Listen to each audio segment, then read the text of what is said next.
Bismillah ar-Rahman ar-Rahim. Aujourd'hui, Inch'Allah, on va faire le premier cours, premier semestre, deuxième année à PIC. Le titre du cours est L'air qui nous entoure. Grand 1, c'est l'atmosphère. Alors, c'est quoi l'atmosphère? L'atmosphère n'est autre que l'enveloppe gazeuse qui entoure la Terre. Elle est constituée des mêmes gaz constituant l'air. Et c'est le rôle de cette enveloppe, c'est de préserver les conditions de vie sur la planète Terre. Cette enveloppe gazeuse qu'on appelle l'atmosphère, elle est composée de 4 couches principales qui sont la troposphère, la stratosphère, la mésosphère et la thermosphère. On va voir les caractéristiques de chaque couche. Voilà, le document suivant représente une coupe verticale de l'atmosphère. Et on voit les 4 couches. La première couche ici touchant le sol, c'est la troposphère. La deuxième couche qui suit, c'est la stratosphère. La troisième couche, c'est la mésosphère. Et la dernière, c'est la thermosphère. Alors, ici, les grandeurs là, en marron, c'est la pression atmosphérique, en hectopascal. En jaune, représente l'altitude, en kilomètres. Et la courbe ici, en rouge, c'est la courbe du variation de la température avec l'altitude. Alors, d'abord, commençons par la troposphère. La troposphère, au niveau de la mer, sol, on a une pression atmosphérique de 1000 hectopascales. Et cette couche s'étend sur 15 km environ. En haut de cette couche, on remarque que la valeur de la pression atmosphérique est 250 hectopascales. Donc on a une chute de pression tout en montant de 1000 hectopascales à 250 hectopascales. Ça veut dire que la pression a diminué de 75%. Cette diminution nous donne une information sur la masse de l'air que contient cette couche. Comme par exemple, on sait à notre vie quotidienne, lorsqu'on ajoute de l'air à un ballon, c'est-à-dire on le gonfle, on constate que le ballon devient plus lourd. C'est normal parce que l'air a une masse, mais on constate aussi que le ballon devient plus dur. Plus dur, ça veut dire que la pression à l'intérieur du ballon a augmenté. Ça veut dire quoi? Ça veut dire que plus la pression est grande, plus la quantité d'air est grande. Et là, on voit que au sol, on a 1000 hectopascales, mais au sommet de cette couche, on remarque qu'on a 250 hectopascales seulement. Donc cette chute de pression, on conclut de cette chute que la majorité de la masse d'air que contient l'atmosphère se trouve dans cette couche. Donc cette couche contient environ plus de 75% de l'air que contient l'atmosphère parce qu'on constate une baisse de pression de 75% environ. En ce qui concerne la température, au niveau du sol, on a une température moyenne de 15 degrés Celsius. Mais on remarque aussi que cette température,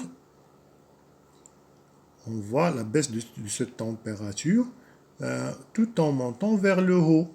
Donc à 2 km seulement, on a 0 degré Celsius de moyenne, mais à 15 km, on constate moins 56 degrés Celsius. Donc la température a chuté de 15 degrés Celsius vers moins 56 degrés Celsius au sommet de cette couche. Cette couche aussi contient toute l'eau, la vapeur d'eau que contient l'atmosphère.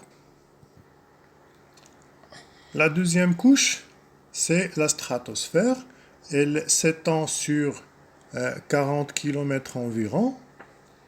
On constate aussi que la pression atmosphérique chute de 250 hectopascales à moins de 1 hectopascal en haut de cette couche.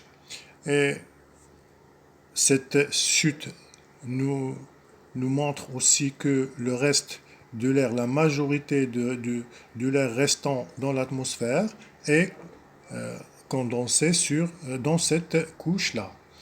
La température aussi, on constate qu'elle reste constante quelques kilomètres, puis elle augmente pour atteindre la température 0 degré Celsius au sommet de cette, ou bien en haut de cette couche.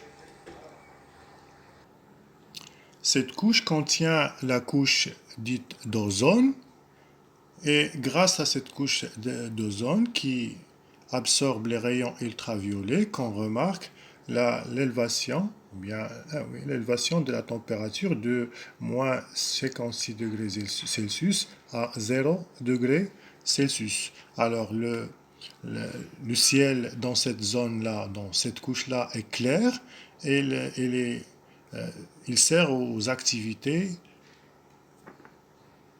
aéronautiques. La couche suivante, c'est la mésosphère. Elle s'étend sur une épaisseur de 40 km environ. On constate aussi que la pression continue sa chute et on remarque que la valeur de la pression en haut de cette couche est de 0,01 hectopascal, qui est une valeur qui est petite. Ça veut dire quoi? Ça veut dire que cette couche ne contient pas beaucoup d'air, donc un pourcentage qui est faible. On constate au niveau de la température que la température chute, il y a une diminution de la température de 0 degré Celsius et atteint une valeur de moins 90 degrés Celsius, qui est une valeur qui est une température très basse. Donc, c'est la couche la plus froide de l'atmosphère. La couche qui suit, c'est la thermosphère. C'est la plus haute et la plus grande aussi. Elle s'étend sur une distance une épaisseur de 500 km environ.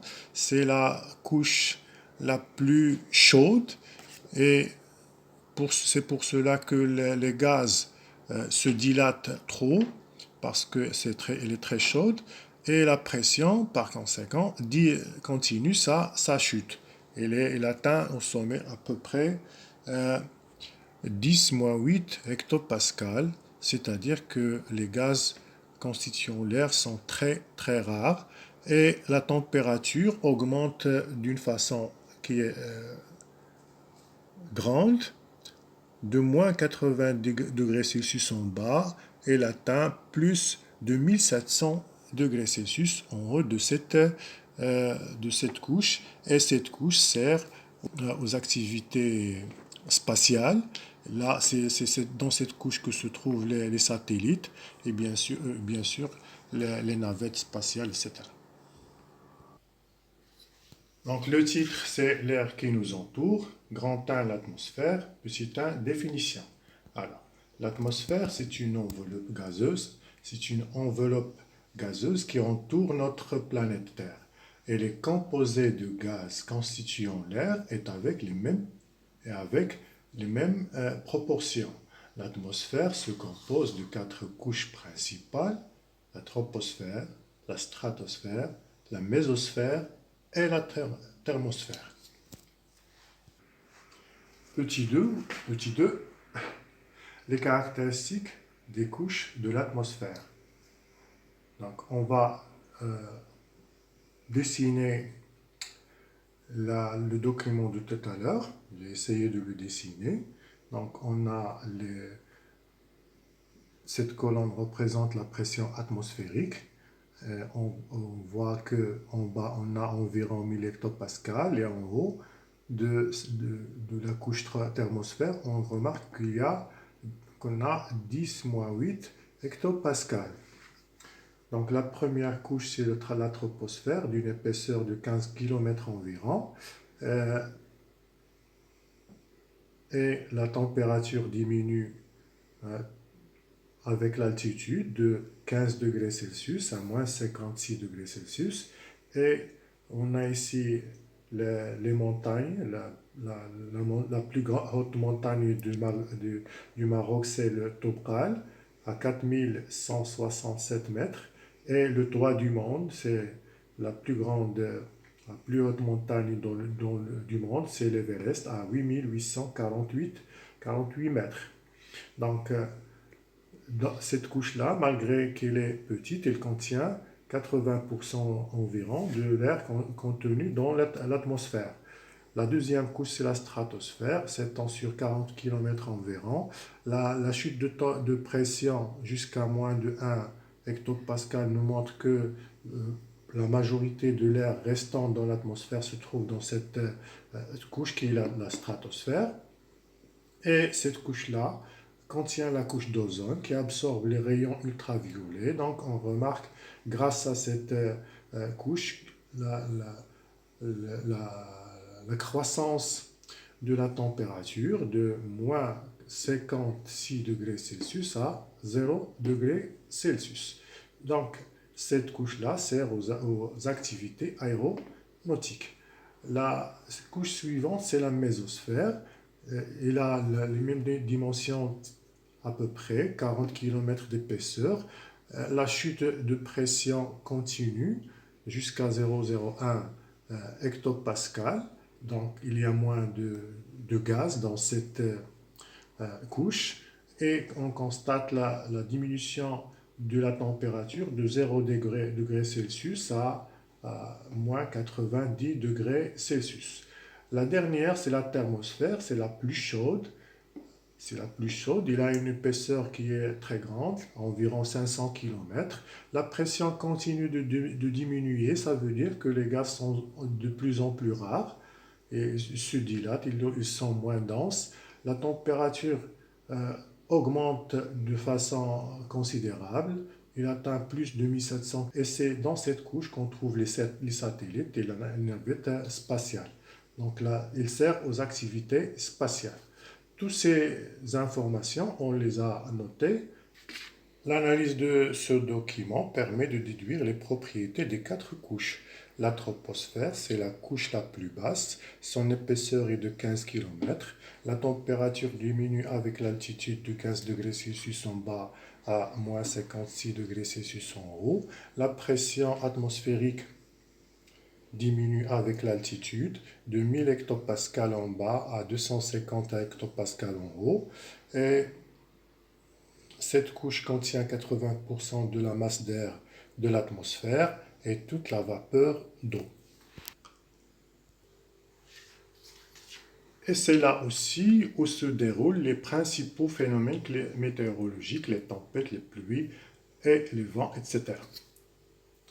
La stratosphère, son épaisseur est de 40 km environ. Elle contient la sous-couche d'ozone. Sa température augmente avec l'altitude de moins 56 degrés Celsius à 0 degrés Celsius en haut de cette couche.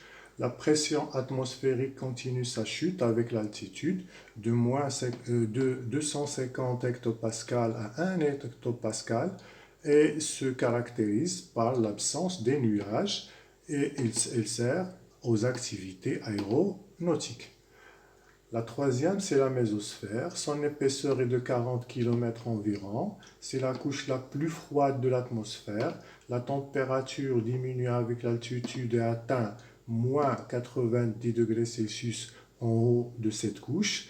La pression atmosphérique continue sa chute avec l'altitude et atteint 0,001 hectopascal.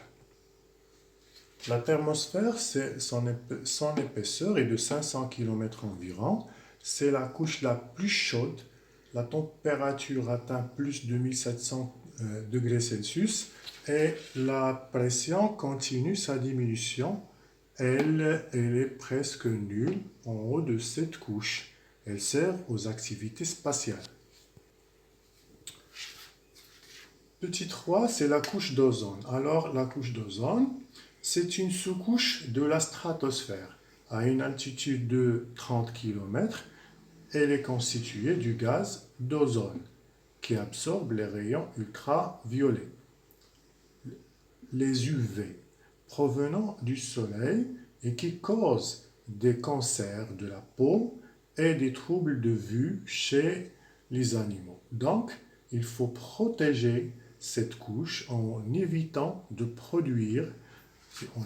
production des gaz provoquant la destruction de cette couche, comme le trichlorofluorocarbone, CFC, qu'on utilise dans l'industrie des réfrigérateurs et les climatiseurs, dans le froid généralement.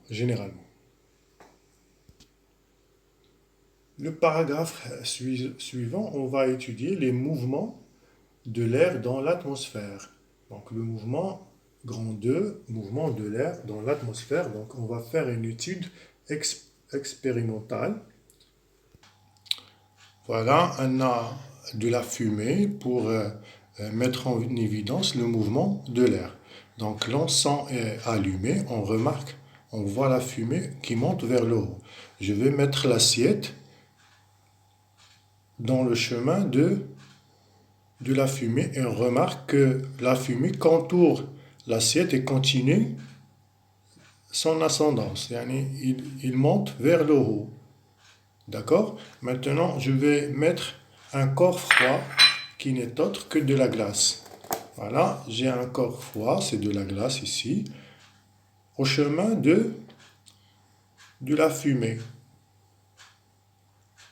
Voilà, vous remarquez que l'air descend vers le bas. Il ne contourne plus la glace, il descend vers le bas. Ce qui signifie que l'air chaud monte vers le haut et l'air froid descend vers le bas. Dans cette maquette, nous avons à gauche allumé une bougie. Nous avons disposé cette bougie sous une ouverture de la boîte. La boîte est hermétique, on ne peut pas rentrer. Et nous allons placer maintenant de l'encens allumé à l'entrée de cette ouverture. Regardez, la fumée est attirée à l'intérieur du tube et elle va ressortir de l'autre côté. Nous avons ici un courant qui s'est formé. Donc la bougie a créé une colonne d'air chaude ascendante qui crée une aspiration d'air dans la zone la plus proche, à savoir ici la deuxième entrée. Donc nous avons un courant d'air qui s'est formé de la droite vers la gauche en raison d'une source de chaleur. L'origine des vents viendrait donc d'une différence de température d'une région à une autre. C'est le schéma de l'expérience qu'on a réalisé tout à l'heure. Donc on a l'enceinte hermétique et la bougie qui chauffe l'air. Alors cet air chauffé va se déplacer vers le haut. On a mis de la fumée pour mettre en évidence le mouvement de l'air, parce que l'air est invisible bien sûr. Donc l'air chaud va monter vers le haut. Et cette zone-là veut dire que la pression va baisser. Et par contre, cet air-là va être remplacé par l'air froid qui va descendre de cette colonne. Et une fois dans l'enceinte, il se déplacera horizontalement vers la zone où l'air est chaud. Si on a dans cette zone de l'air chaud, ça veut dire qu'on a une zone de dépression parce que l'air chaud est plus léger. L'air chaud va monter vers le haut, créant une zone ici de dépression. Et là, on a une zone d'air froide ce qui crée une zone de surpression. Parce que plus on a une masse, plus on a de l'air, on a une pression qui est importante. Moins on a de l'air, on a une dépression. Donc ici on a un air froid, ça veut dire qu'on a une zone de surpression qu'on notera A. Et là on a de l'air chaud, ça veut dire qu'on a une zone de dépression qu'on notera D. Alors, qu'est-ce qui se passe? L'air va se déplacer automatiquement, horizontalement, de la zone de surpression vers la zone de dépression, et c'est ce qui s'est passé dans l'expérience qu'on avait tout à l'heure.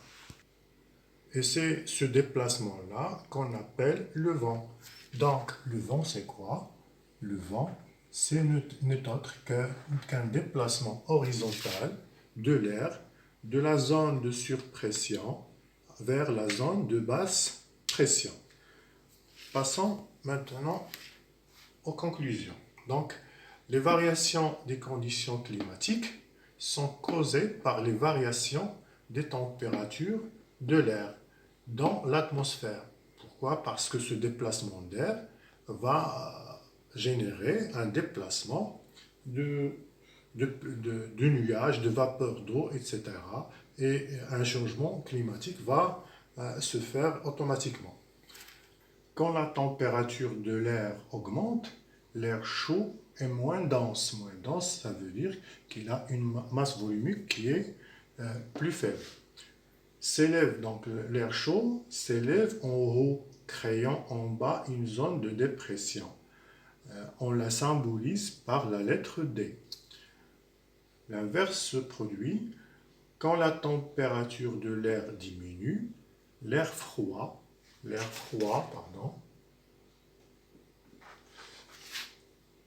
est plus dense. Bien sûr, plus dense. Donc, quand la température de l'air diminue, sa masse volumique augmente. Donc, l'air froid descend en bas, vers le bas, créant une zone de surpression qu'on appelle aussi anticyclone. On la symbolise par la lettre A. Donc, qu'est-ce qui se passe?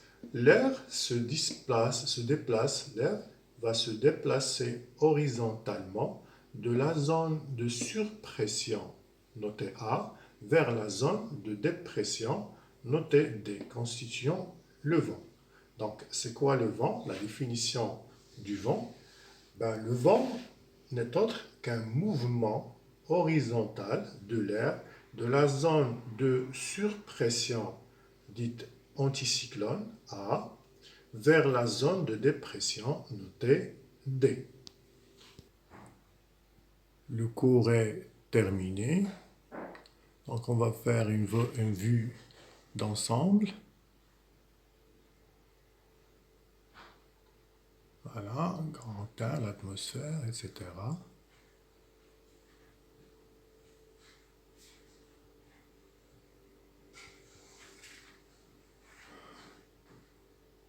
Le document.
Voilà, c'est tout pour aujourd'hui.